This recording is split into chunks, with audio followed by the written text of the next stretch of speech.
नमस्कार, मेरा नाम है नेहा उपाध्याय और आप देखना शुरू कर चुके हैं एनबीटी टेक एड। आज के इस वीडियो में हम बात करने वाले हैं उस सपने की जिसे पूरी दुनिया अमेरिकन ड्रीम कहती है। वही सपना जो हर नौजवान के दिल में कभी ना कभी ज़रूर आया होता है। ख्याल ये आता है कि अमेरिका जाओ, पैसा कमाओ, बड़ी गाड़ी चलाओ और ज़िंदगी बना लो। लेकिन आज यानी कि 2025 में हालात कुछ और ही कहानी कह रहे हैं।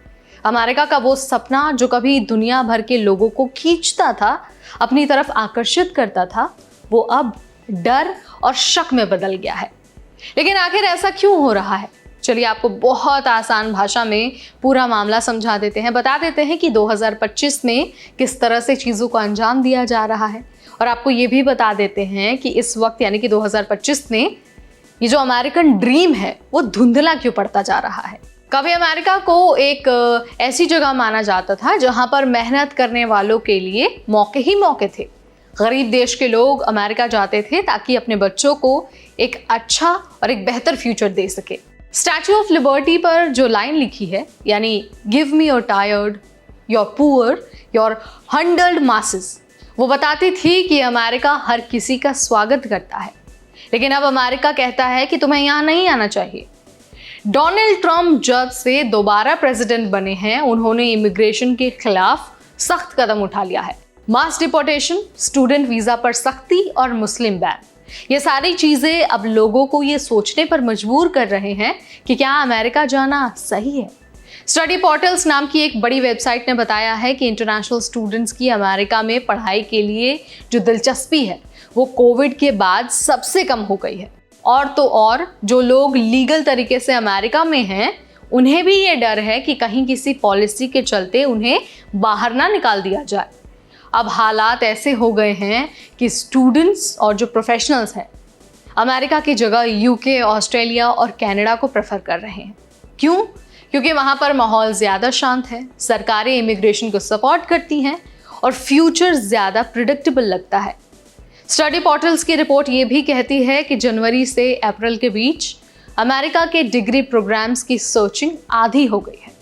मतलब अब लोग बोल रहे हैं अमेरिका रिस्की लगता है। अमेरिकन ड्रीम में इक्वालिटी, फ्रीडम और सक्सेस की बात होती है, लेकिन सच तो ये है कि अमेरिका में रंग भेद, भेदभाव और डबल स्टैंडर्ड्स की बहुत लंबी कहानी है।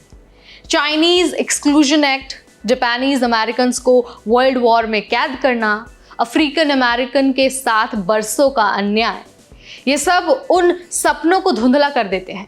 ट्रंप के जो अपने खुद के दादा हैं वो जर्मनी से अमेरिका आए थे। खुद ट्रंप की दोनों बीवियां विदेशी हैं, लेकिन फिर भी ट्रंप इमिग्रेशन को एक खतरे की तरह पेश करते हैं। 2024 में अमेरिका की आबादी 340 मिलियन के पार पहुंची और उसमें एक बड़ा हिस्सा इमिग्रेशन का है। लेकिन सिर्फ एक साल में 2.8 मिलियन लोग अमेरिका आए। लेकिन क्या ये सभी लोग वहाँ खुद को सुरक्षित महसूस करते हैं? अब देखिए, ट्रंप अब फिर से राष्ट्रपति हैं और इस बार वो और ज़्यादा सख्ती दिखा रहे हैं। कोर्ट के फैसलों को भी वो नज़रअंदाज कर रहे हैं। टूरिज्म, ट्रेड और एजुकेशन, इन तीनों ही सेक्टर्स में साफ साफ दिख रहा है कि लोग अब अमेरिका को लेकर बहुत ज़्यादा कन्फ्यूज्ड हो गए हैं और बहुत ज़्यादा सावधानी भी बरत रहे हैं।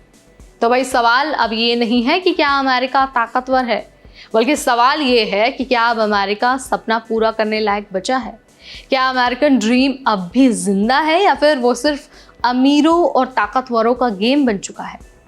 आप इस बारे में क्या सोचते हैं, क्या मानते हैं? कमेंट के जरिए आप मुझे अपने विचार बता सकते हैं। इस वीडियो में फिलहाल इतना ही। तब तक मुझे यानी नेहा को दीजिए इजाजत। Keep watching NBT tech add.